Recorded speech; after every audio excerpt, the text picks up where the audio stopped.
A ver, vamos a ver el video de Tofe Díaz de la risa infinita. Bueno, la risa infinita, Tofe Díaz. Vámonos.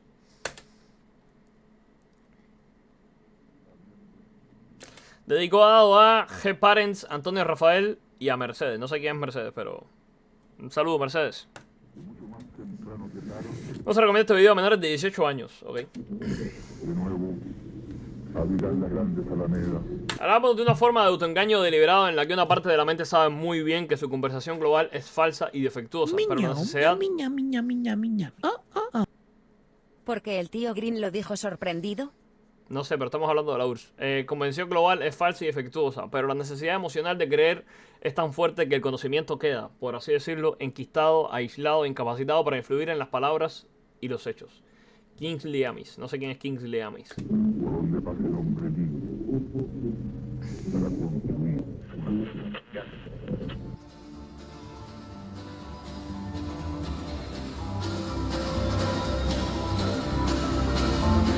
Mercedes-Benz. Prefiero comenzar este vídeo con una pequeña anécdota. En el campo de concentración de Vorkuta, situado en lo Eso es acento hispano, eso es acento español. más profundo del Ártico siberiano, una de las actividades más importantes, aparte de las interminables horas de trabajo bajo temperaturas infernales, ocurría cuando a todos los presos se les entregaba un ejemplar del Pravda, el periódico del partido, para su obligada lectura. Los reclusos más instruidos tenían el deber de leerlo en voz alta al resto de sus compañeros, para que así nadie se perdiera un ápice de la propaganda gubernamental. ¿Ustedes saben a qué me recuerda esto? ¿Ustedes saben a qué me recuerda esto? ¡Ay, ay, ay! ¡Ay, ay, ay! Aquí para que se mantengan, ¡Ay, ay, ay, ay, ay! pero muchísimo tiempo, en la cual se coloca a alguien aquí a leerles prensa y libros a las trabajadoras. Entonces, básicamente la idea es que para que mientras están trabajando, alguien está aquí informándoles lo que pasó hoy, ¿no? Quitando las igualdades, quiero que presten especial atención a que el micrófono ni siquiera tiene un cable. Lo pusieron ahí para cuando viniera Luisito a hacerle todo el cuento cultural de no, las que leen aquí para que los trabajadores escuchen el podcast, que no sé qué. Literalmente está sin cable, o sea, no tiene cable, no hay cable, no existe, no hay cable, o sea, no tiene cable el micrófono.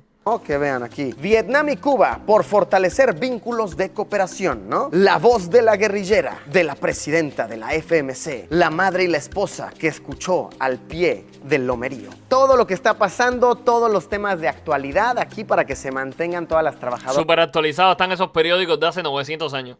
Están súper actualizados. informadas y de igual manera literatura, llámese libros de historia, de novela, etcétera, etcétera. ¡Ay, ay, ay! ¡Qué similitudes entre la URSS y Cuba! En una ocasión, los reclusos tuvieron que escuchar cómo, al parecer, el camarada Stalin se había personado ante las Naciones Unidas para atacar el mal estado de las prisiones griegas en las que cumplía en condena un buen número de comunistas. Raciones insuficientes, superpoblación, falta de ejercicio eran hechos inaceptables y denostaban una absoluta inhumanidad por parte del Esto pasa también en Cuba. ¿Sabes? En Cuba nosotros en noticiero nos ponían no, la comida no alcanza en Chipre. No se llega a final del mes en Chipre. Los salarios son muy bajos en Chipre. Toda la sociedad está hundida en la miseria en Chipre. Claro, nosotros estamos viendo en Cuba y decíamos, ¡fua, qué mal viven en Chipre! ¿No? gobierno ¡Fua, qué divertido! Aquí se vive de puta madre. ¿Sabes? Es lo mismo que la URSS, venga. fascista y sus aliados occidentales. Al oír esto, los prisioneros de Vorkuta se sumieron en un completo silencio, para acto seguido estallar en risas.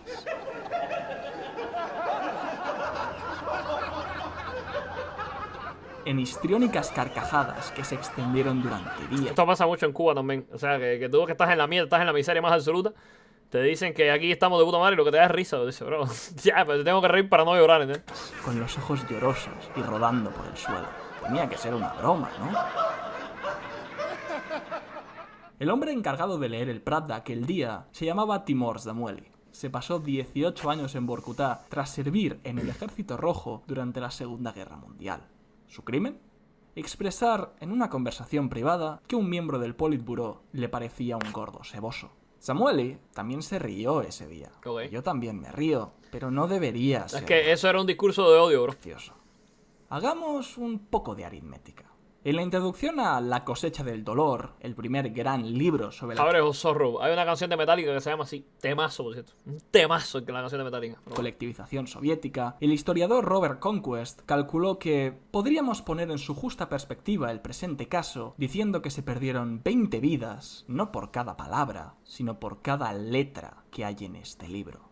Esta cita representa 2.700 vidas. Comían boñigas de caballo, entre otras cosas porque solían contener granos de trigo enteros. La puta madre. 1.540 vidas. Oleska Wojtryjowski salvó su vida y la de su familia comiendo carne de caballos que habían muerto de muermo y otras enfermedades en la cooperativa. 2.640 vidas. En una choza estallaba algo parecido a una guerra. Todos se vigilaban estrechamente. La esposa se ponía contra el marido y el marido contra la esposa. La madre Atacar a la figura de la familia. odiaba a los hijos. Y en Eso otra es uno de los principios del socialismo. Atacar a la figura de la familia. Que no exista la figura de la familia. Poner al hermano contra hermano. La familia, ¿sabes? Separarlas completamente. Y hacer que todas respondan al Estado, no a la lealtad que deberían tener entre familias. Pero bueno. la choza, el amor se mantenía puro y sin mancha hasta el final. Conocí a una mujer que tenía 4 hijos. Les contaba cuentos de hadas y leyendas para que se olvidaran del hambre. Apenas podía mover la lengua, pero los llevaba en brazos, aunque apenas tenía fuerzas para levantar los brazos solos. Ahora el Zorro creo que era un tema de Unjustice for All o de Master of Puppets. Creo que es uno de esos dos discos el que tiene Abre o Zorro. Era o de Unjustice for All, juraría que era Unjustice for All porque las marchas de Abre o Zorro suenan muy a Unjustice for All. O si no es de Master of Puppets, pero juraría que es de Unjustice for All. A ver. Unjustice for All songs. Aquí está, Abre o Zorro. Sí, Blacknet, Unjustice for All, Eye of the Beholder, One, The Shooter Straw o algo así. Y Abre o Zorro, aquí está. Me sé las canciones por disco, estoy enfermo con Metallica, ¿no? El amor seguía viviendo dentro de ella, y todos se daban cuenta que donde había odio, la gente se moría más a prisa. Pero el amor no salvó a nadie. Murieron Me sé los primeros 4 discos. Ya de Black Album para allá los tengo medio raros. todos en la aldea, desde el primero hasta el último. No quedó en ella ningún vestigio de vida. 11.580 vidas. El 11 de junio No te voy a banear porque el mensaje estaba bueno. Ya me lo banearon igual. Bueno, estaba bueno el mensaje, estaba god. Pero bueno, a Yerrigoy no le gustó. de 1933, el periódico ucraniano Visti felicitó a un despierto agente de la policía política por desenmascarar y detener a un saboteador fascista que había escondido pan en un agujero tapado por un puñado. A ver, el 11 de junio de 1933 el periódico ucraniano Vistin felicitó a un despierto agente de la policía política por desenmascarar y detener a un saboteador fascista. Era un saboteador fascista que había escondido pan en un agujero tapado con un puñado de tréboles.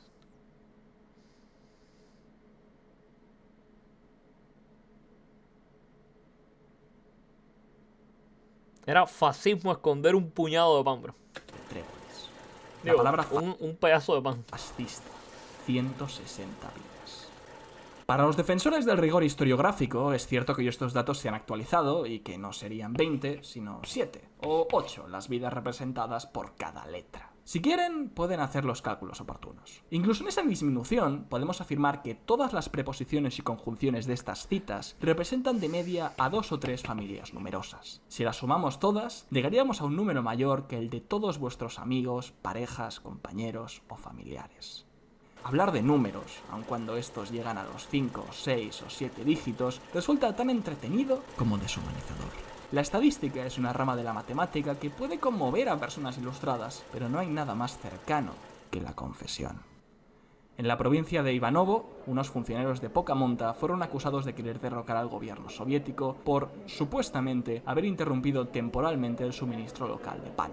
El director de las cooperativas de consumidores del distrito, Vasily Blazov, a quien todos en la localidad conocían como un hombre sincero, valiente e inocente, fue fusilado. Su hija, Zoya Blazova, El guión de Chamaco está muy bien hecho, bro. El guión de Chamaco está muy bien hecho. Con el tema de que las estadísticas pueden Pueden, ¿cómo se llama? Acercar a la realidad a la gente más ilustrada, pero no hay nada más cercano a una confesión. Está muy bien hecho el guión, bro. Tenía 8 años. Amaba mucho a su padre. Ya no podía ir al colegio. Se burlaban de ella. ¡Tu padre es un saboteador! ¡Mi papá es bueno! Murió un año después del juicio. Durante aquel año no sonrió ni una sola vez. Siempre estaba con la cabeza gacha y las adultas profetizaban: no deja de mirar la tierra, morirá pronto. Murió de meningitis. Mientras agonizaba, repetía: ¿dónde está mi papá? ¡Dadme a mi papá! Si estas historias les provocan toda clase de sentimientos desagradables, una mezcla de repugnancia, No, los socialistas te lo van a justificar. tristeza y rabia, les felicito porque siguen estando cuerdos. Multipliquen esos sentimientos por 1000, por 100.000, por 1.000.000 o por 10 millones y podrán hacerse cargo del tema de este libro.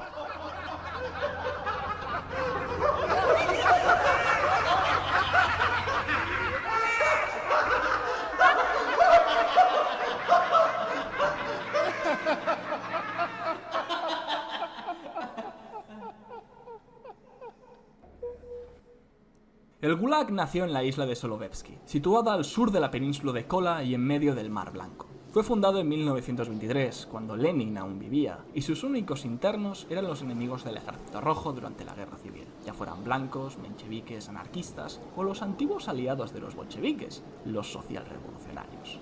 En toda su historia, llegaron a pasar por sus puertas un total de 300.000 presos, muchos de ellos políticos, muchos de los Casi todos. políticos antiguos bolcheviques. Para la mitad, aquella isla congelada El tipo no entendía con nadie. sería su tumba.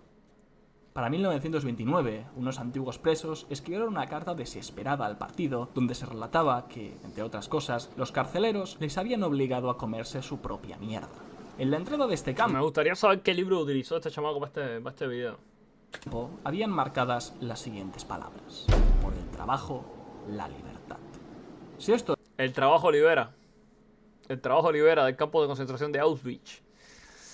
Era no sé qué cosa, Danfrei o algo así en alemán. No sé cómo se pronuncia, siempre se me olvida. Pero bueno. os suena, es porque debe recordar al famoso "el trabajo os hará libres", Arbein macht free o algo así, sí. que abría las puertas de Esto lo cogieron de Éxodo, bro. Eso está en Éxodo. O sea, eso es una frase de Éxodo. Déjame ver si busco el versículo exacto. Pero es una frase del libro Éxodo, de la Biblia. Lo cogieron de ahí los cabrones. A ver si lo encuentro. Tengo la Reina Valera. No sé si en la versión de la Reina Valera sea igual. A ver, en Éxodo. Antiguo Testamento de Éxodo. No puedo hacer una búsqueda aquí por palabras.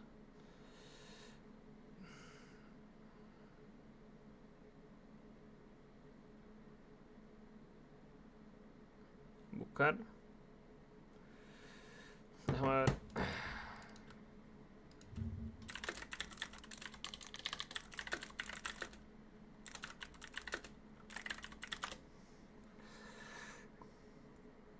No, Romanos, ciertamente, primero que tengan de oferta. Es en Éxodo, bro. ¿Qué dice Éxodo?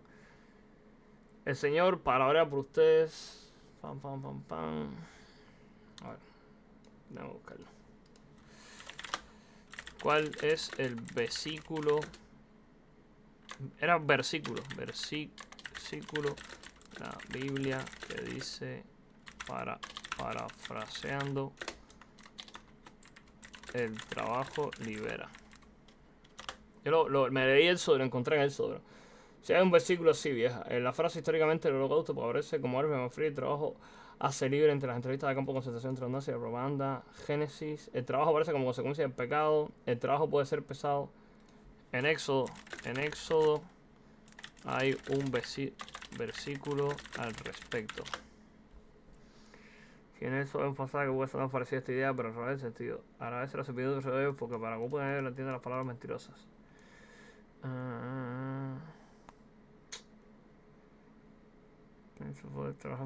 El poder usa el trabajo para oprimir. Puede ser una frase: el trabajo libera para engañar. No, bro, no. Está en Éxodo. Yo lo leí, me leí Éxodo entero para el video de Moisés, pero ahora no lo guardé, bro. Eso no existe, Pando, sí existe. Hay un versículo en Éxodo que dice eso. Yo lo había guardado, hacer. No lo guardé, pero sí lo leí, bro. En Éxodo está.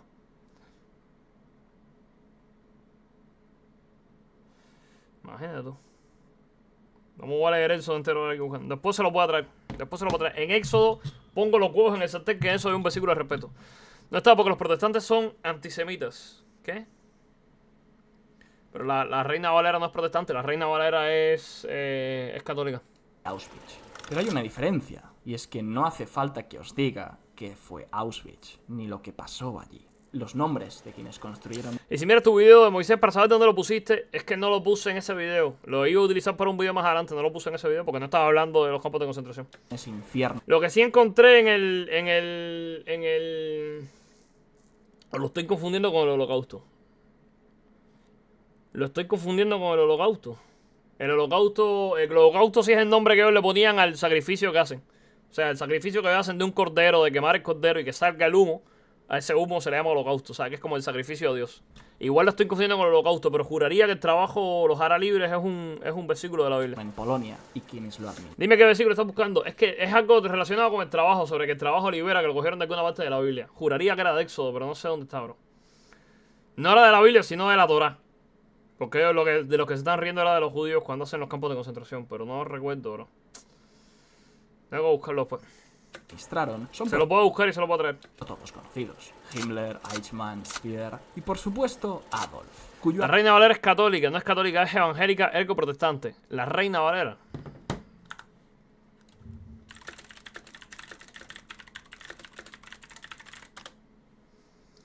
Es protestante desde su creación. Sí, es una... Ah, es protestante. Me callo.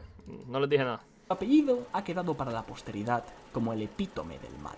Pero estoy bastante seguro de que hace unos minutos no sabíais nada sobre Solovetsky, sobre Vorkuta, ni habíais oído los nombres de Yezhov, de En mi puta vida. Yagoda, de Beria, de Molotov. Y a pesar de su similar número de muertos, el mal nunca estará tan relacionado al nombre Joseph. No es algo que me sorprenda. Durante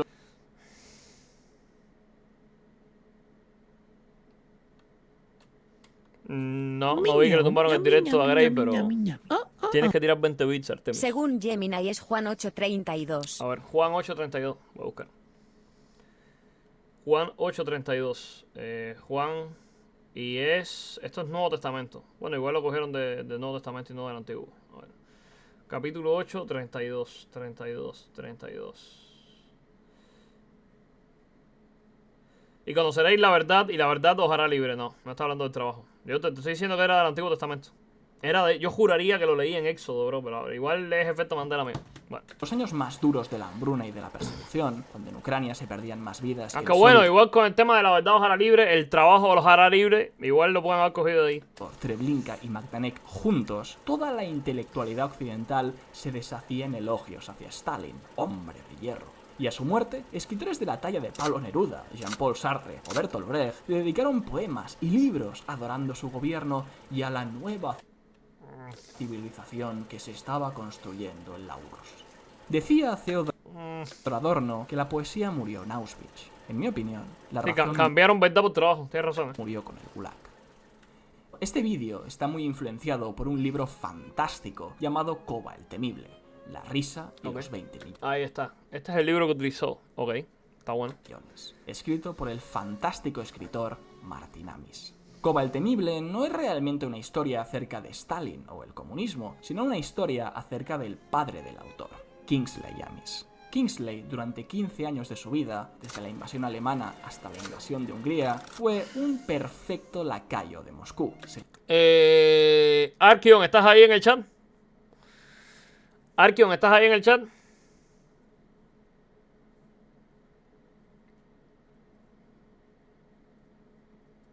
Arkion, ¿estás ahí?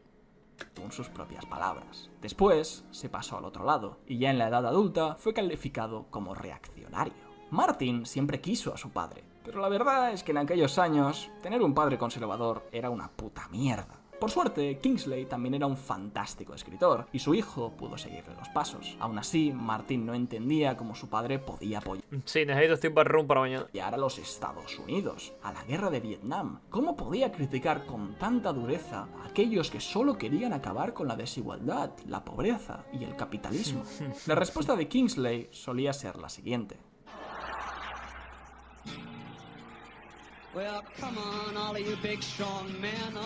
Él recordaba que, cuando se organizaban manifestaciones contra la guerra de Vietnam, acudían cientos de miles de jóvenes, artistas, activistas Ninguno de ellos laburaba. y escritores. Por otra parte, Kingsley no recordaba ya cuántas veces se había desesperado Fucking hippies, motherfuckers. cuando él y 4 mataos se manifestaban contra la ocupación de Checoslovaquia o por la libertad de los artistas soviéticos encarcelados. Recordaba, como en las primeras manifestaciones, los activistas se daban golpes en el pecho, daban discursos con lágrimas en los ojos, maldecían toda la injusticia y todo el mal del fascista de Nixon, de la fascista de Thatcher, del malvado Estado de Israel o lo que fuera en ese momento. Con Afganistán, con Checoslovaquia, con Camboya, no había lágrimas, ni insultos hacia Mao, Pol Pot o Brezhnev. Porque siempre estuvieron manipulados, bro. Esto no es nada nuevo. O sea, siempre los protestantes de izquierda siempre estuvieron manipulados. Siempre estuvieron o sea, controlados por una especie de mano detrás diciéndole por qué cosas podían protestar y por cuáles no. A ninguno de ellos le importaba realmente aquellas cosas por las que estaban protestando. Esa doble moral le llenaba de rabia, y no vamos a decir que no hay algo de cierto en ella.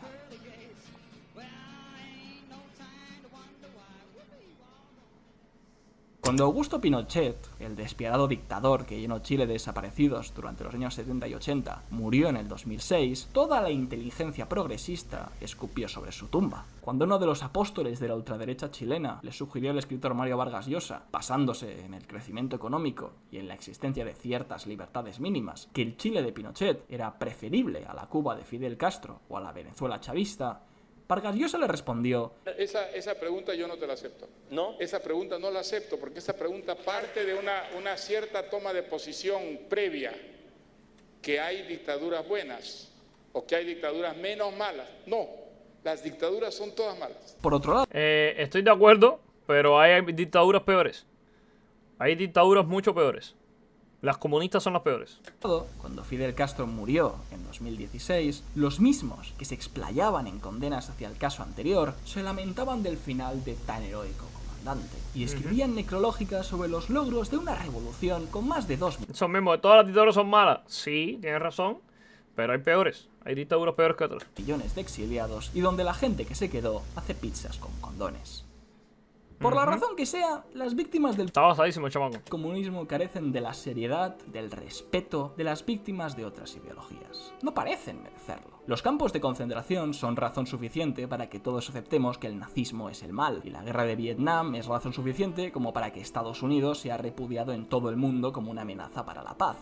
Pero el Gulag no es suficiente como para enterrar completamente el ideal comunista. En el mundo intelectual, en los escritores, en el arte y, oh, por supuesto, en el mundo de Internet, el comunismo sigue gozando de energía, sigue despertando interés, fascinación, deseo. Hay una respuesta que se suele lanzar a este enigma que voy a intentar exponer de la forma en la que se suele presentar.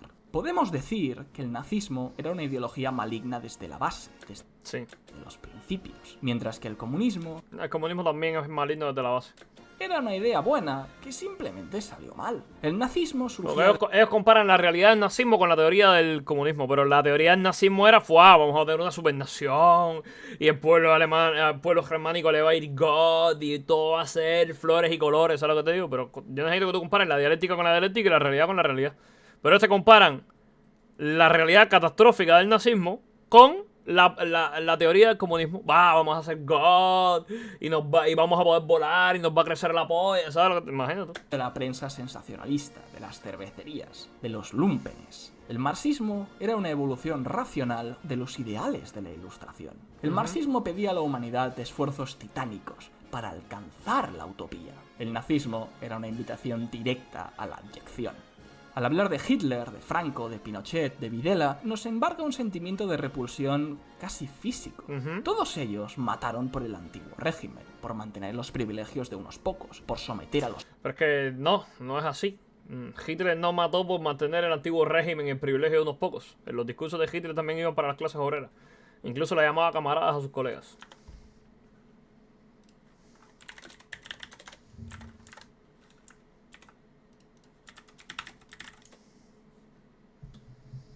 El 9 de noviembre de 1923, a las 12 del día, poseídos de inquebrantable fe en la resurrección de su pueblo, cayeron en Múnich frente al Jajaja y el patio del antiguo Ministerio de Guerra los siguientes camaradas. Y acá le llama camaradas a sus caídos en combate, etcétera, etcétera. El tipo no era comunista, pero vamos, colectivista socialista sí era. Entonces, no sé, bro, la tienen adentro. ¿Qué quiere que les diga?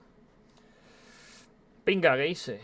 De pizzas, serios, cabeza de el más debieron por el antiguo régimen, por mantener los privilegios de unos pocos, por someter a los pobres y a los débiles, y por imponer todo aquello que consideramos rancio, carca y ante todo estúpido. El fanatismo religioso, la desigualdad extrema o el nacionalismo intolerante son cosas que, bueno, que no son bonitas, ¿no? En el caso de la Alemania nazi, su sostén ideológico era la teoría de la superioridad racial, de la eugenesia. Proponía condenar a todos quienes no fueran arios a la servidumbre. Eugenesia que hoy por hoy la izquierda te sigue bancando. Eugenesia que hoy por hoy la izquierda te sigue bancando. Que la tomaron de la izquierda estadounidense de la época con Margaret Thatcher. Y que hoy por hoy la izquierda te la banca, porque Margaret Thatcher quería la eugenesia a través del aborto, cosa que la izquierda hoy por hoy te defiende. Pero bueno. Esclavitud o el exterminio. No hay nada más malo que eso. En cambio, el programa comunista defendía justo lo contrario, la emancipación y liberación de toda la humanidad. Pero la realidad comunista era todo lo contrario. O sea, Hitler en la... Margaret Thatcher, no Thatcher, lo siento. ¿Cómo se...? ¿Dije Margaret Thatcher? Bueno, en fin, yo siempre saben que yo soy pelotudo. ¿Qué te iba a decir? El problema está en que Hitler no llegó al poder diciendo que iba a hacer lo que hizo. De la misma forma en la que no lo hizo Lenin. ¿Sabes lo que te digo? Si tú ves a la teoría, en la teoría lo que quería era, ¡buah! Está super god aquí, esto es la caña, ¿viste? Pero bueno, y luego en la práctica no era así, pero en la práctica, en la praxis soviética, era la misma mierda. La nomenclatura era como se referían a la gente que eran hijos de los líderes del régimen y que nacieron en una cuna de oro y que les iba a ir bien toda la perra vida porque eran los hijos de los líderes. Lo mismo que pasa con los hijos de los líderes ahora mismo en Cuba. ¿Sabes lo que te digo? Por eso anda Sandro Castro con un Mercedes-Benz mientras Cuba no tiene ni bicicleta. Es exactamente la misma mierda. O sea, no se van a creer que en la realidad socialista luego desaparecieron las clases sociales, los más super bien. Es la misma puta mierda de mantener el poder en unos pocos.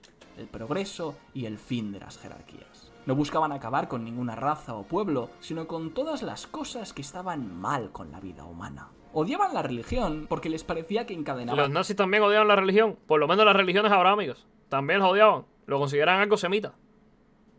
Al hombre a la servidumbre, que lo atontaba con promesas estúpidas para que no se quejara de la miseria que le rodeaba. Odiaban el dinero, porque alimentaba esa ansia egoísta del hombre por tener, por poseer, que germinaba en la desigualdad, en las guerras, en la pobreza de unos y la sobreabundancia. Los discursos de Mussolini también iban para las clases obreras. Eran discursos directos a las clases obreras. Otros. No hay nada de malo en eso. De hecho, si no eres un psicópata o un... Pero bueno, él lo está diciendo desde el punto de vista de los zurdos. O sea, los zurdos lo ven así, genuinamente. Los zurdos genuinamente creen en esto que él está diciendo aquí. Sádico, sería difícil oponerse a estas propuestas. Y sobre todo, me parece que en su base, el comunismo estaba influenciado por un cariz humanista del que carecen todas las dictaduras militares o aristocráticas. Hitler creía que la vida era horrible y la humanidad una simple bacteria cósmica. En cambio, los comunistas creían que la humanidad era capaz de lograr grandes cosas, de vencer sus peores vicios, de poner la razón y los sentimientos en el lado correcto. No sé dónde saca Hitler eso de la humanidad, pero... no sé dónde lo sacó, pero... y construir el mundo que nos merecemos. El comunismo, además, siempre fue racional, terriblemente racional, mientras que el fascismo influenció. No creo, no lo es. De hecho, utiliza mucho la posverdad y el decirte que lo que está sucediendo en la realidad es exactamente lo contrario de lo que parece y cosas así. No lo sé, no... O sea, lo intenta hacer y dialécticamente está inspirado por una especie de racionalismo ilustrado. Pero en la práctica no lo es. Es lo más irracional que existe. Es que está comparando la teoría con la práctica y no son lo mismo en la teoría y en la práctica. Para nada lo son. Por el arte futurista, siempre tuvo un gusto especial por la guerra, por la violencia. Los bolcheviques nunca admitieron que... También estaban influenciados por la guerra y la violencia. Todos llegaron al poder a través de guerra y violencia. Y todos se expandieron por el mundo a través de guerra y violencia. Si no te podían convencer dialécticamente, lo hacían por la guerra. Si la URSS tiene más intervenciones militares que Estados Unidos, en el periodo en el que existió, tiene más intervenciones militares que Estados Unidos. Cuba, desde el 59 hasta el 91, tiene más intervenciones en ese periodo que Estados Unidos.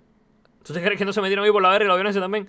O sea, una cosa es la teoría y otra cosa es la práctica. No tiene nada que ver. Las cosas fueran de su agrado, aunque fuera exactamente lo que hacían. Simplemente era el camino más fácil para sus objetivos políticos. Citando a Trotsky, el terror es un medio poderoso para hacer política y hay que ser un hipócrita para no comprenderlo. Me encanta esta frase. Es fascinante porque nunca dice abiertamente matar está bien, sino que en un giro de los acontecimientos... El Che Guevara era mucho más directo.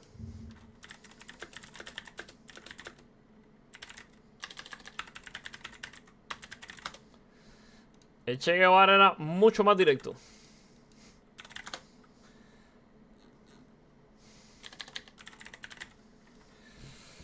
El odio como factor de lucha, el odio intransigente al enemigo que impulsa más allá de las limitaciones naturales del ser humano y lo convierte en una efectiva, violenta, selectiva y fría máquina de matar. Nuestros soldados tienen que ser así. Un pueblo sin odio no puede triunfar sobre un enemigo brutal. Hay que llevar la guerra hasta donde el enemigo la lleve, a su casa, a sus lugares de diversión, hacerla total. Hay que impedirle tener un minuto de tranquilidad, un minuto de sosiego fuera de sus cuarteles y aún dentro de los mismos, atacarlos donde quiera que se encuentren, hacerlos sufrir una fiera, hacerlos sentir una fiera acosada por cada lugar que transite. Entonces su moral irá decayendo. Se hará más bestial todavía, pero se notarán los signos de decaimiento que asoma. Y que se desarrolle un verdadero internacionalismo proletario, con ejércitos proletarios internacionales, donde la bandera bajo la que se luche sea la causa sagrada de la redención de la humanidad. Si esto no es expansionismo o imperialismo, nada lo es. Y que se desarrolle un verdadero internacionalismo proletario con ejércitos proletarios internacionales. Llevar el comunismo a través de los ejércitos. Donde la bandera bajo la que se luche sea la causa sagrada de la redención de la humanidad. De tal modo que morir bajo las enseñas de Vietnam, de Venezuela, de Guatemala, de Laos, de Guinea, de Colombia, de Bolivia, de Brasil, para citar solo los escenarios actuales de la lucha armada, sean igualmente gloriosos y apetecibles para un americano, un asiático, un africano y aún un europeo. Cada gota de sangre derramada en un territorio bajo cuya bandera no se ha nacido, es experiencia que recoge quien sobrevive para aplicarla luego en la lucha por la liberación de su lugar de origen. Y cada pueblo que se libere es una fase de batalla por la liberación del propio pueblo que se ha ganado. Es la hora de atemperar nuestras discrepancias y ponerlo todo al servicio de la lucha. O sea, si esto no es un discurso belicista, e imperialista donde buscan matar a la gente que no piensen como ellos y llevar el socialismo a cada rincón del planeta Tierra, si esto no es imperialismo, nada lo es. Pero luego tú te dicen que no, que el comunismo es paz, amor, libertad, bro. Viva la democracia. Resulta que no matar es estúpido. La conclusión está ahí, pero no hace falta decirla. Por ejemplo, fusilar al zar Nicolás II era algo necesario para hacer florecer la revolución y quitarles a los reaccionarios un líder al que seguir. Fusilar a la zarina y al hijo del zar, un adolescente hemofílico de 13 años, también por las mismas razones. Fusilar a las 4 hijas del zar, que no tenían derecho de sucesión, al médico del zar, al cocinero, al puñetero perro.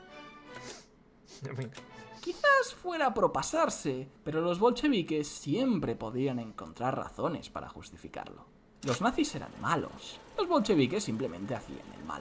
Hay que decir, por justicia, que no parece que ninguna política bolchevique buscara intencionadamente el exterminio. Aunque esto varía del historiador al que le preguntes, nunca hubo la intención de matar de hambre a los ucranianos. Claro, simplemente con Lenin nada más, antes de Stalin ya con Lenin habían muerto 15 millones. Pero no había una intención, o sea, a ver, evidentemente no, simplemente eran... A ver, aquí se la tengo que dar, o sea, ellos no buscaban exterminar a los ucranianos, simplemente se les murieron de hambre porque el sistema no funcionaba. Y claro, los que decían que no querían seguir esto eran poco menos que fascistas. Mira, les voy a enseñar por acá, hay una imagen que fue a los premios, eran los premios BAFTA, los de fotografía. Eran los premios BAFTA, ¿no? Foto de campesino fusilado cubano. Premio de fotografía. ¿Era del 61 o del 59, Alejandro? Esta foto la pueden buscar en los premios BAFTA, bro. En la página de los premios la pueden buscar. Por acá hay una de esos que te dice que es falsa, pero no es falso. Esto no es falso. O sea, la foto es real. La pueden buscar en la página de los premios. Reuters. ¿Dónde está? A ver en qué año fue. Fact check, la foto ganadora del premio Pulitzer. Pulitzer muestra a un cabo, no a un campesino ejecutado por las tropas de revolucionarios cubanas. Esto es, bueno, páginas intentando desmontarte que era un campesino. Ahora vamos a buscar la foto para que la vean. Vamos a buscar la foto, pero quiero buscar en qué año fue. En el 60, vale. Premios Pulitzer 1960. Ganadores y finalistas. ¿Cómo puedo buscarlo por aquí? En los 60.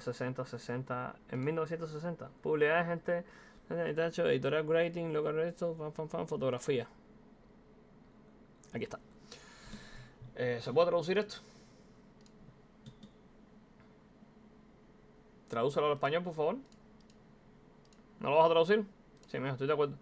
Andrés López, de Prensa Unida Internacional, para su serie de 4 fotografías de un cabo, te dicen que es un cabo, ex miembro del ejército del dictador Batista, que fue ejecutado por un pelotón de fusilamiento de Castro. La imagen principal muestra al condenado recibiendo los últimos ritos. ¿Ustedes creen que esto es un cabo de un ejército? Fue en 1960. 1960, un año después del triunfo de la revolución. Solo pasó un año, o sea, el tipo no le dio tiempo a envejecer tanto. ¿Ustedes creen que durante la dictadura de Batista esto estaba haciendo un cabo militar? Miren la cara del señor, por favor. Miren la edad que tiene. Ese señor tiene 80 años. ¿Ustedes creen que ese tipo estaba luchando contra las fuerzas de la revolución? Mírenle la cara, por favor. Necesito que ustedes vean la cara del tipo. Miren lo viejo que está el tipo. Pero te están diciendo que no, que era un cabo militar en realidad. Claro, evidentemente. Un tipo, una foto justo antes de fusilarla. Estos eran las brigadas de Che Guevara. Bueno, en fin. De Che Guevara o de Fidel Castro. Da igual, o sea, ambos eran asesinos. Pero no, bro, era de chill. Les voy a dejar el enlace por aquí, pues si después lo quieren utilizar en una discusión, hagan lo que quieran con eso. Pero bueno, vámonos.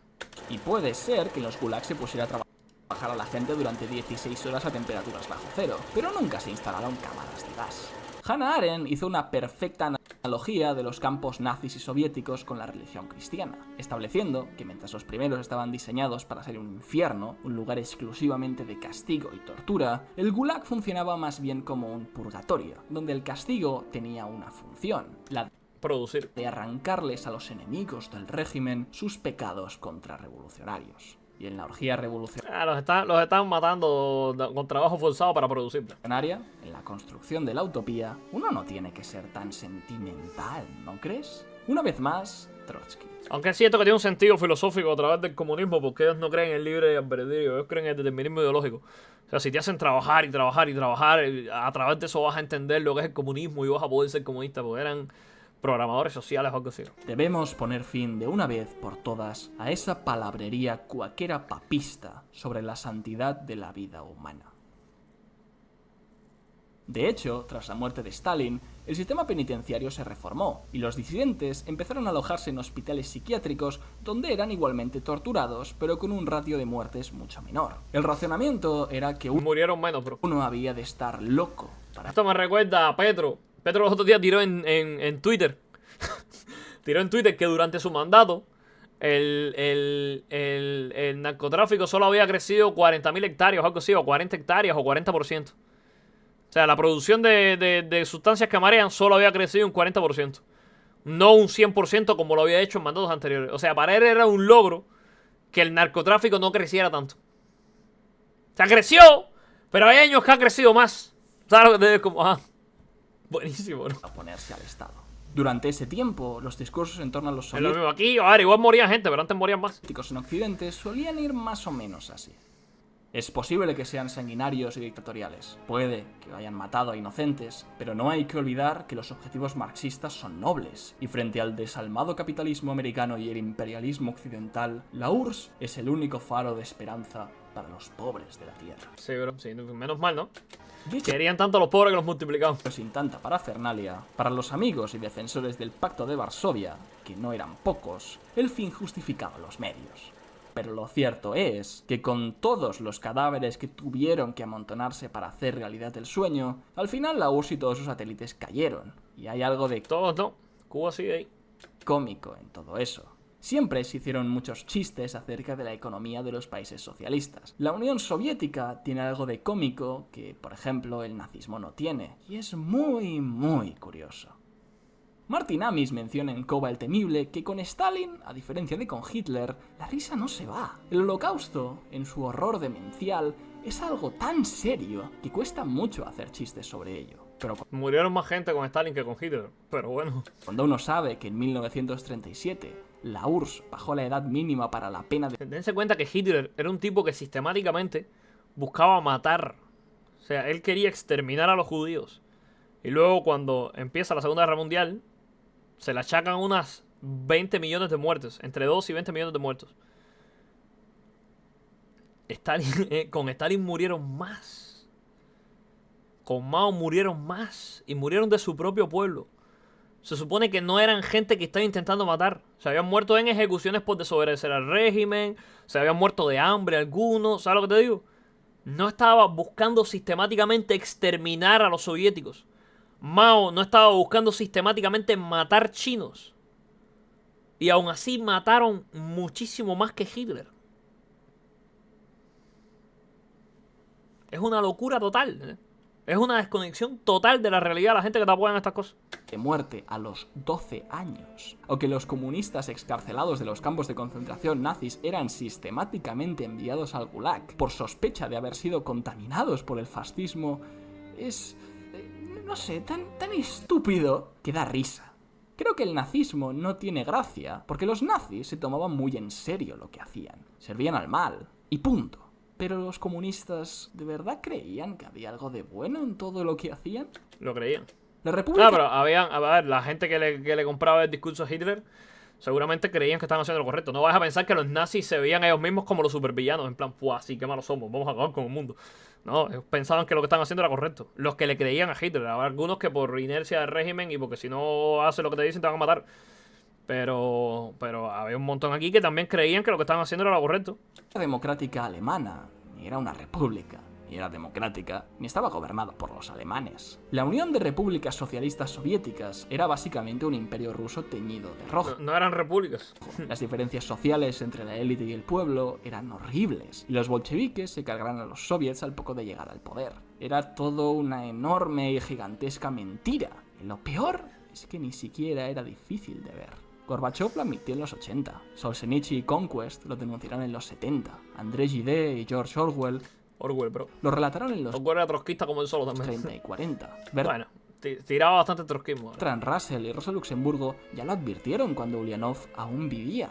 La historia del comunismo no fue sobre lo que se tardó en descubrir la verdad tras una poderosa mentira. Fue la historia de una mentira descarada y de cuándo Que tardaron le decidieron creer. los intelectuales en admitir la verdad. Algunos izquierdistas argumentaron que, aun con todas las cosas horribles de las dictaduras socialistas, lo cierto es que en todas ellas la población tenía asegurada una serie de mínimos No. No. que en nuestras democracias capitalistas... No, si no hubieran muerto tanta gente de hambre. Eso es ridículo, ¿no? Es una cosa que no tiene un sentido detrás, bro. No tiene consistencia, ¿entiendes? No hay consistencia en eso. Si realmente hubiesen tenido un mínimo garantizado, no se hubiesen muerto tanta gente de hambre. No hay la misma cantidad de muertos de hambre en el capitalismo o en el comunismo. No existe. O sea, los números fríos, los datos fríos te dicen todo lo contrario de lo que ellos te están intentando decir. Es ridículo eso, ¿no? No existe. Todo el mundo tenía casa, todo el mundo tenía educación. Mentira. Todo el mundo tenía sanidad, En Cuba la gente que vivía en la calle los recogían y los metían en campos de concentración. un empleo, y nadie pasaba extrema necesidad. Podría irme por la vía fácil y argumentar que ni siquiera la sociedad más perfecta del mundo sería deseable si estuviera barnizada con la sangre y el hambre de millones de hombres, mujeres y niños, pero es que ni siquiera me hace falta. Podría decir que lo que llamamos necesidades básicas dista mucho de lo que la Claro, de lo que ellos te quieran contar. gente entiende como necesidades básicas, o que esas necesidades ya están cubiertas en países del primer mundo para la mayoría. Ya están cubiertas. O sea, nadie aquí en Estados Unidos pasa hambre, eso es mentira. Ni los mendigos pasan hambre. Por favor, hay tanta comida y es tan barata que los pobres aquí no pasan hambre. Por el amor de De la Dios. población, o de que usando los parámetros de nuestras opulentas sociedades modernas sería muy difícil calificar de otra forma la mayoría de Bro, yo estaba los primeros meses que yo llegué aquí a Estados Unidos, que ganaba mucho menos dinero que ahora. Yo llegaba a contar, si les digo que yo llegaba al final del mes con $20 en la cuenta bancaria era mucho. Con $20. Y hambre no pasaba, no me acostaba con hambre. Porque la comida es tan barata que no te acuestas con hambre. En Cuba, teniendo dinero, teniendo muchísimo más dinero que el cubano promedio, teniendo dinero para comprar comida, a veces me acostaba con hambre porque no había comida que comprar. Yo ganaba en dólares en Cuba con YouTube. Y había meses que ganaba $1000. El cubano promedio ganaba $20. Yo ahorraba al mes $700. Y yo me acostaba con hambre porque no había que comprar para comer. No existía la comida para tú comprarla con el dinero que tenías. Es ridículo, ¿entiendes? soviéticos como simples depauperados. Según el periodista David Rednick, que visitó la URSS a finales de los 80, solo el 2,3% de las familias soviéticas puede llamarse ricas, y alrededor del 0,7% de este grupo ha obtenido sus ingresos legalmente. Alrededor del 11,2% se pueden considerar clase media o clase acomodada. El resto, el 86,5%, son lisa y llanamente pobres. Pero no pobres. En Cuba más del 85% no es que sea pobre, es que es extremadamente pobre. No es lo mismo ser pobre que estar en el rango de la pobreza extrema. La pobreza extrema es ganar menos de $2 al día. A rasgos generales, según el Banco Central. En Cuba, según el Banco Central, más del 80%, incluso el 90% de la porción es extremadamente pobre, no solo pobre. Pobre soy yo aquí en Estados Unidos, que con $5.000 no te alcanza para todo lo que tú quisieras. Eso es ser pobre. En Cuba eres extremadamente pobre. ¿Bien? Bueno, vamos. Pero todo esto da igual. El argumento aquí no viene del intelecto, es pura emoción. Aunque nadie se iba a dormir con el estómago lleno, ni podía vivir cómodamente, ni vestir de forma elegante, ni poseer nada, ni desear una existencia menos controlada y más opulenta, ¿acaso eso importa? ¿No sería lo justo sacrificar todo ese estúpido materialismo y toda esa ansia de poder para crear una sociedad preocupada únicamente por el bien común? Antes he mencionado que el comunismo provoca risa, y eso es cierto, pero también provoca tristeza. Tristeza porque su ideal, su lucha, no es más que la de expandir y universalizar aquello que en los corazones puros hace que la vida sea digna de vivirse. El amor, el cariño, la empatía, todo aquello que es cálido en la naturaleza humana. Tristeza por la realización de que la única forma de crear y mantener una sociedad completamente enfocada a la ¿Qué juego es este? Call of Duty. ¿Qué juego es este? ¿Qué juego es este? ¿Qué juego es este? cooperación y a la fraternidad es mediante la imposición de una inaceptable dictadura que reprima todo tipo. Es un metro de eso, algo así, Call of Duty 3 creo, el Black Ops 3, Black Ops 2 puede ser, o el Black Ops 1, no sé, tiene pinta de Black Ops, Tipo de libertad social, cultural, política y económica. Y al final nos encontramos con que esa calidez que buscábamos se ha vuelto sofocante, insoportable, más dura y exigente que el invierno más cruel. El bolchevismo okay. No triunfó frente a otros izquierdismos menos autoritarios, como el anarquismo. Como siempre, el capitalismo convierte los lujos en necesidades. Literal, el socialismo convierte las necesidades en lujos. Literalmente, es literalmente así. Socialismo democrático por casualidad, sino por selección natural. Porque solo fusilando a los hijos de los contrarrevolucionarios puedes obligar a la gente a no hacer el mal.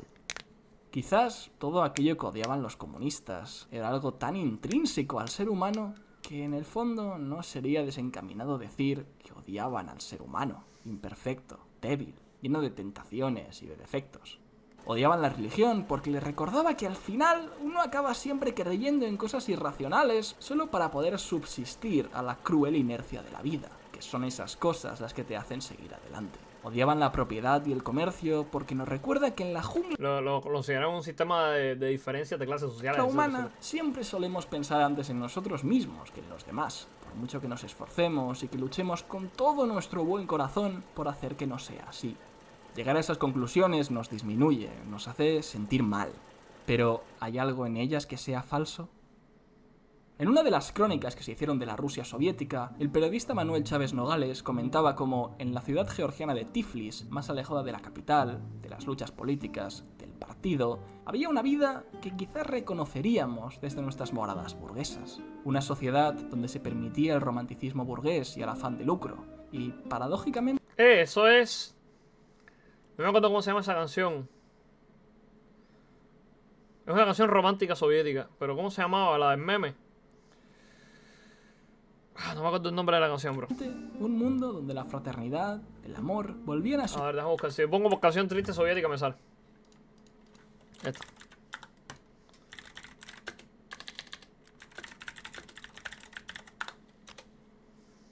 Esta, Noche Oscura. Только пули свистят по степи, Esta. только ветер гудит провода. Creo que es esa canción, Natural espontaneidad, donde los enamorados daban paseos sobre la montaña bajo la luz de la luna, los feligreses rezaban al Dios que les daba esperanzas, y la gente que recorría las calles, carentes de excesiva propaganda revolucionaria, simplemente sonreía. Se preguntaba Chávez Nogales si la revolución comunista, los 10 años de régimen soviético, no son más que una alucinación, un rapto de locura de unos cuantos delirantes. La vida sigue su curso, inalterable a despecho del dramático esfuerzo de un puñado de idealistas. ¿Y qué dice ese perfecto pedazo de realidad? Esa prueba irrefutable de que aquello que es precioso en la vida no puede controlarse ni replicarse por medio de mecanismos políticos, sobre todos los delirantes que durante tanto tiempo hemos soñado con la utopía. Si aceptamos una serie de cifras, ya sean los 7 millones de Stalin, los 50 millones de Mao o los 2 o 3 millones de Pol Pot, y aceptamos, y esto es lo más importante, que todas esas personas inocentes murieron por nada en Por absolutamente nada. Murieron por nada. Y es que ni siquiera tenían que morir por algo. No tenían que morir, no les tenías que quitar la vida. Entonces aceptamos que todos aquellos jóvenes que se alzaron en Supón armas tú que toda esa serie de muertes hayan valido la pena porque ahora existe la sociedad perfecta soviética. O la sociedad perfecta comunista. Bro, no, a esa gente que tú mataste no les importa. Porque, o sea, imagina que yo te diga, bro, voy a matarte a ti y a toda tu familia. Pero gracias a esa muerte tuya y de toda tu familia, vamos a construir una sociedad perfecta. No me importa si yo voy a estar muerto. ¿De qué me vale? Estados Unidos da ayuda a Europa para lo de Ucrania, y Europa no quiere darle ayuda para Irán. ¿Y sí? Parece que los políticos tibios e izquierda en Europa prefieren quedar bien y no a la guerra. Al final parece que la OTAN ya perdió, y Trump parece que se va a aislar del mundo con Latinoamérica olvidándose de Oriente Europa por perder la guerra contra Irán. Está muy bueno tu dato, pero estamos hablando de la URSS, bro. para luchar contra el fascismo en nombre de la bandera roja, que todos aquellos proletarios que se ilusionaron y conmovieron con los versos de todos aquellos poetas que prometían un mañana mejor, y que todos los débiles y desamparados que en casos extremos mantenían la ilusión como el único combustible para seguir adelante, estaban equivocados, terriblemente equivocados. Aceptar la idea, ampliamente repetida por libertarios y conservadores, de que el Estado no es capaz de planificar una sociedad perfecta, Estoy de acuerdo. y que, por lo tanto, la desigualdad y la injusticia son endémicas a cualquier sociedad humana y no una simple característica de un periodo histórico o de un modo de producción concreto, significaba, en palabras del historiador Tony Judt, rasgar la hoja de ruta del siglo XX. La verdad, entonces, se convertía en un dardo envenenado que atacaba el corazón de todas las ideologías progresistas, no solo las más radicales. No es casual que a la caída del comunismo le siguiera el triunfo del conservadurismo liberal, encarnizado por el señor Reagan y la señora Thatcher. Ambos, pero Las cabras, bro. especialmente Thatcher, son hoy en día recordados con desprecio por sus políticas en contra de los pobres. Los subs las tienen adentro, bro. Pero lo cierto es que Margaret Thatcher no multiplicó a los pobres como si lo hicieron los que sí se preocupan por los pobres. O sea, Margaret Thatcher no multiplicó los pobres como lo hicieron los Kirchner, o como lo hizo Fidel, o como lo hizo Chávez. ¿Sabes lo que te digo? O como lo hizo Maduro, o como lo hizo Allende, o como lo hizo Mao, Pol Pot, Stalin, Lenin. No existe, ¿entiendes? Tú dices, no, pero es que hablaba en contra de los pobres, pobrecito, que sé, no sé cuánto. Bueno, dame la praxis, dame lo que ella hizo en la praxis. No multiplicó los pobres como lo hicieron tus líderes que supuestamente se preocupan por los pobres. Por favor, búsquense un laburo. Thatcher, a diferencia de Lenin, no tuvo que asesinar a nadie, Exacto. introducir una policía secreta para aplicar ninguna de sus políticas. Ganó 1, 2, 3 elecciones de forma democrática, y ningún político británico, a día de hoy, ha podido dar marcha atrás a todo lo que hizo. Kingsley Amis, por supuesto, apoyó a Thatcher, e incluso se explayó hablando de lo atractiva que le parecía. Martin, en la A etapa ver, final de su bonita era la señora. ha podido dar Era bonita. Se metió con el fútbol con el pueblo y no cayó bien a muchos. Ah, la tienen adentro. Margaret Thatcher era preciosa como ella sola. Mira qué cosa bonita. Mira qué cosa preciosa Margaret Thatcher. Mira qué cosa preciosa. La tienen adentro. La tienen adentro, bro. La tienen adentro. marcha atrás a todo lo que hizo. Kingsley Amis, por supuesto, apoyó a Thatcher, e incluso se explayó hablando de lo atractiva que le parecía. Martin, en la etapa final de su gobierno, señaló en un corto artículo de periódico lo mucho que se lamentaban todos los izquierdistas de que los viejos consensos sociales de justicia, empatía y respeto a los más débiles estaban siendo abandonados. Deseaban una sociedad que aspirase, por decirlo así, a algo más que a la mera naturaleza humana. Hay un capítulo. Siento que la sociedad de este siglo debe sufrir lo mismo que Irán, Cuba y Venezuela para poder entenderlo, sino pues te llevarán a esa realidad, y le tocará a sus hijos y nueva generación reparar eso. No creo que tienen que estudiar, bro. Este chamaco no vivió en una dictadura. Este chamaco que está haciendo este video, Tofe Díaz, no vivió en una dictadura, está en España. Él no vivió una dictadura, él no vivió en Cuba, no vivió en Irán, no vivió en Venezuela, no vivió en ningún lado de esto. Y lo entiende, ¿sabes? Lo que tienes que hacer es estudiar. Título en las memorias de Woody Allen, en el que suelo pensar de tanto en tanto. A los 6 años, el pequeño Woody, un niño curioso y risueño, se dio cuenta de que iba a morir. No solo eso, sino de que todos sus amigos, familiares, descendientes y Iban en a general morir. todas las cosas que veía, olía o tocaba, también iban a morir. Su reacción fue... no, yo no me apunté para esto. Si no os importa, quiero que me devolváis el dinero. La siguiente cuestión que se le planteó fue la Quiso ser inmortal igual que la moda de las... evidente sucesión lógica que sigue a este descubrimiento. ¿Por qué hemos de soportar piedras y flechas cuando puedo mojarme la nariz, introducirla en el enchufe y no tener que volver a preocuparme nunca más por la ansiedad, la angustia o el pollo hervido de mi madre? Allen se planteó el tema una y otra vez, intentando encontrar una razón lógica, una verdad absoluta por la cual la vida tiene algún sentido, y sin embargo no encontró nada. Acabó llegando a la conclusión de que el ser humano se resiste a la muerte no porque crea que puede ganar, sino porque sencillamente quiere, No quiere morir. vivir. El deseo de vivir, por absurdo que sea, es más fuerte que cualquier argumento racional. El simple hecho de vivir, de sentir, es una droga lo suficientemente poderosa como para olvidar los horrores de la existencia. ¿A quién le importa lo que diga el cerebro si siempre podrás follar? Como he dicho, la gente suele encontrar en la religión una fácil solución para todo esto que estoy diciendo. Yo nunca he sentido la llamada de la fe, nunca he rezado ni adorado a ningún dios y nunca me he planteado seriamente hacerlo. Sin embargo, sí que sentí, durante los turbulentos años de la preadolescencia, la poderosa llamada de la acción política, y a la larga me he dado cuenta de que su función es básicamente la misma. Si entiendo a Kingsley es porque yo también sentí rabia y pena por todas las injusticias y males de la sociedad. Siempre quise matar a todos los hijos de puta que a diario destruyen las vidas de incontables inocentes. También sentí el fuego de la revolución arder en mis entrañas con la fuerza de la juventud. Intento racionalizar esas emociones en base a la culpa del chico blanco de clase media, a la necesidad de tener una personalidad que me permitiera distanciarme de mis padres, a una búsqueda de validación personal, de sentirme buena persona, y a Ser pelotudo adolescente. Pelotudez adolescente, es como le llamamos, ¿sabes lo que te digo? mi propia personalidad y esquema mental, que suele favorecer las ideas rígidas y autoritarias. Y nunca dejé de creer, nunca dejé de mantener tales convicciones con la máxima firmeza, hasta el día en el que en un solar a las afueras de Camagüey, Cuba, un padre desesperado nos suplicó a mí y a mi padre por un poco de dinero para que su hija pudiera ir calzada a la escuela.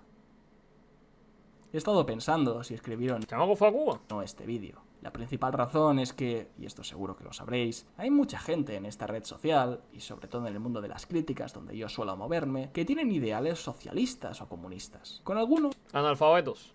Que no han agarrado un libro en sus vidas. incluso he tenido relación, a veces mera cordialidad, otras veces robusta amistad. Sé que, aunque nunca lo admitirán en público, todo lo que he dicho en este vídeo no es nada que ellos no hayan pensado, porque son personas suficientemente inteligentes y cultas como para hacerlo. El argumento más fuerte, más certero y más doloroso que se ha lanzado jamás ¿Qué? ¿Va a sacar a la cabra? contra la izquierda, lo escuché, creo, de la boca de Jordan Peterson, pero La cabra, bro. no se citaba a otra persona ¿Cómo odian a Jordan Peterson los surdos? y tampoco puedo encontrarlo. Puede ser que lo leyera en otro sitio o no, da igual. La cosa es, ¿cuánta gente tiene que morir para que entiendas que estás equivocado? Cuando escribimos, vemos bajo las letras de nuestro teclado las 20 vidas. Las vemos danzar delante nuestra cada vez que nos enorgullecemos de nuestro compromiso social, de nuestra supuesta superioridad moral. ¿No es un insulto, un monstruoso cinismo seguir defendiendo las ideas que llevaron a que toda esa gente muriese? Mientras escribía estas líneas, me puse a escuchar El pueblo unido jamás será vencido, de Culiapayún. Para mí, el himno socialista más bonito que existe, y que seguramente todos los espectadores de Hispanoamérica conozcan. Los versos están llenos de épica, de un optimismo radiante, pero a su vez combativo. La luz de un rojo amanecer anuncia ya la vida que vendrá. De pie, luchar, el pueblo ¿Va a contar las vidas que costaron esas letras? va a triunfar, será mejor la vida que vendrá. Y cuando lo escuchaba, empecé a comprender la razón de por qué Tibor Samuel y sus amigos se rieron tanto aquel día. La vida que vendrá. Uno no puede sentir un cierto cosquilleo cuando escucha esto. Y uno sabe, porque es un hecho objetivo, que todo lo que se habla en esta canción es falso. Y que el final de todo Es lo más cabrón de todo, bro. Que esa vida que vendrá en todos los experimentos socialistas que se han hecho es esta imagen que estás viendo aquí. toda esa épica, es el hambre y la dictadura. Que la vida no fue mejor en todos esos sitios donde se impusieron todas esas ideas. Pero ¿a quién le importa lo que diga el cerebro? ¿No debería uno creer y seguir creyendo hacia el sentimiento de que la vida puede ser mejor? Al igual que el deseo individual, nuestras pulsiones egoístas, nuestros vicios, nos impiden alcanzar la utopía, también tenemos el deseo, igualmente humano, de creer en ella. Porque quizás no somos tan buenos como para construirla, pero tampoco lo suficientemente malos como para creer que otros, o que nosotros, no la merezcamos. Es una perfecta contradicción. Es un puñetero chiste. He empezado este vídeo con una anécdota. Será mejor que lo termine con otra. Martin Amis era gran amigo de Christopher Hitchens, gran escritor y periodista, y más conocido como el mayor azote de la religión y del Partido Republicano estadounidense. Hitchens, por supuesto, era todo un izquierdista, y no estaba dispuesto a salir con ninguna chica a no ser que ella fuera tan roja como él. ¿Cómo le explico que le van a hacer una denuncia falsa? Martin eso no lo comprendía.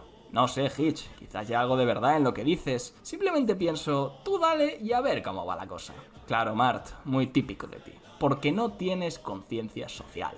Yo soy de esa raza suprema para quienes las desdichas del mundo son desdicha y no les darán tregua.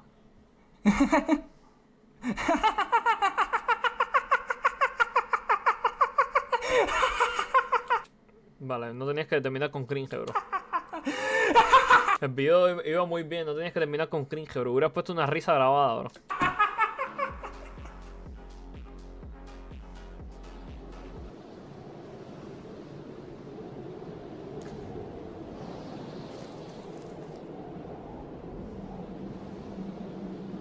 El Rizos. Estaba muy bien hecho, estaba muy duro. Jijijijijiji. Yo había visto este video ya, pero no lo recordaba tan duro, bro. Está muy bien hecho el video. Está muy cabrón. Está muy bien editado. El guión está espectacular. Está muy bien hecho. La risa al final es un poco ¡locura! Pero está bien. Está muy bueno.